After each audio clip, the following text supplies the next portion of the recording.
in the up comes increased wildlife activity.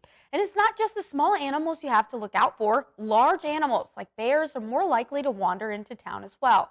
The Michigan DNR is the number to call if you spot a wild animal in your yard or around town. Our Sophia Murphy spoke with a wildlife expert about how to stay safe in the summers. The warm weather is here to stay, but the summer months don't just bring out the locals and the tourists in the UP. Sometimes it can bring out the local wildlife, too.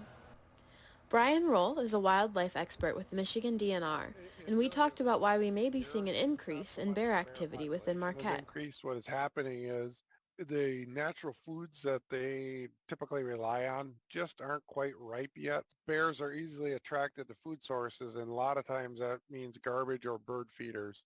With wildlife like bears on the lookout for food, here are some things you can do to avoid having a conflict in or around your home.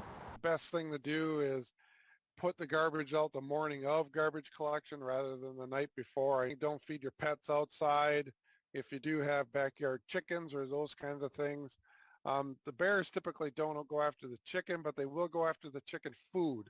So make sure that's secure in a metal can where they really can't smell the chicken food very easily. And as far as bird feeders go, really this time of year, if you can just avoid feeding the birds, that's the best plan. I know some people do take their feeders in at night, but you got to remember that smell and the seed is still on the ground, so that still could attract a bear. We just recommend you always give wildlife, it's let it do its things, give it a wide path.